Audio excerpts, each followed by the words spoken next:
Theresesohere. I am back with another food review video because I found so much things that's new online, and for the past weeks we've been trying all the trending food online. We tried big sushi already, ube cheese pandesal, cookies, and so much more. And today I found new things that people are posting because they're so Instagrammable, and I heard that you would crave for these things over and over again once you taste them. So let's try them out. I have them here with me, and let's start with the first one that I'm really so happy about because my Koreana heart is screaming because look!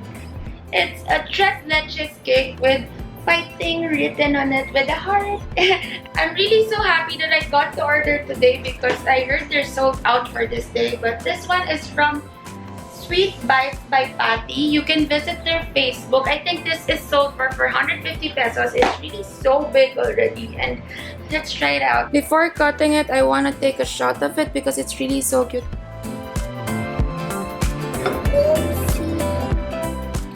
I got my slice now. I tried my best to avoid the textbook.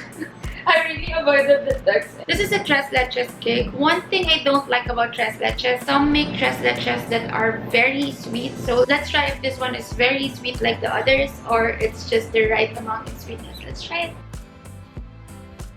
Oh my gosh.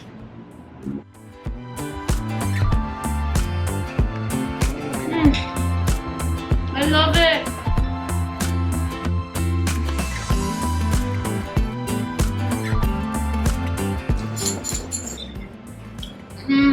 Ang sarap. Grabe. Gusto ko yung icing. At ibang ko ng lahat ng icing. There guys, as you can see, nagustuhan ko talaga siya. Super sarap. Yung cake niya, parang yung we've been buying this pound cake in SNR. And the cake of this tres leches cake tastes like that one, except it's better because the pound cake that you can buy in SNR would be refrigerated and it's not that moist when you eat it na. Pero eto, grabe. I love the moisture of the cake and I really love the icing. Yung icing niya, hindi katulad ng mga ibang cake na tatanggalin mo yung icing kasi super tamis. Eto, ang sarap. Grabe. I'm so proud of Pat. I've known her family. Magaling sila magluto. But I never knew that they are good at baking also. Hindi ko na siya isa-slice. Dito na ako kakain. Ang sarap. Guys, gusto ko pang kumain. Madami pa tayong titigman. So, let's move on to the next one. This next one is the Bass Burnt Cheesecake. I actually tried the Bass Burnt Cheesecake of 90s Diner. I will put their Facebook page here, but this one that I have here is from Delicate Dishes. I've seen this shop from many people because many are ordering their baked sushi also, but I'm done with baked sushi and now we're with their Bass Burnt Cheesecake. Let's try their Bass Burnt Cheesecake. This is the 5-inch, I think, yeah, 5-inch cheesecake that I have. Let us slice it a little bit.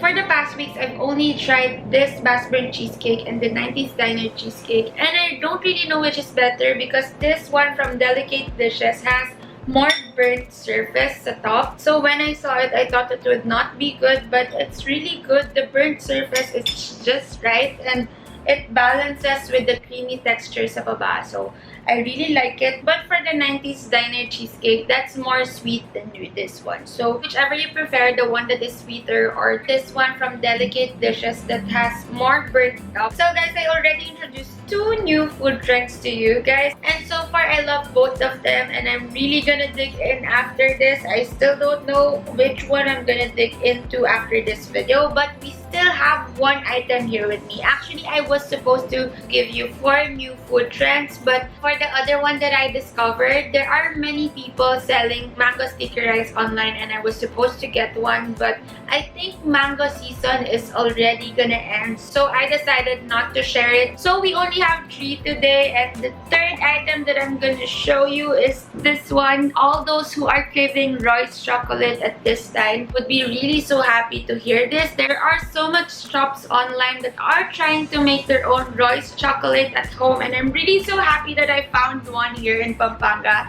It's from nama.pamp in Instagram, and look how it looks like. It really looks and smells like Roy's, and I'm really so excited to dig in. Let's try it out. I was so happy to get this big. It's like I'm eating rice talaga.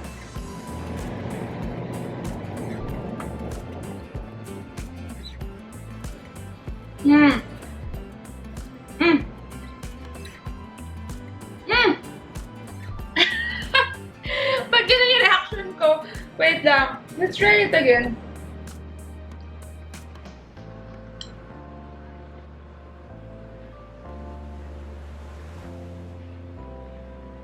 Mmm. Guys, it really tastes like Roy's chocolate. The one that is light brown, I think yung package na light brown, I'm gonna put it here.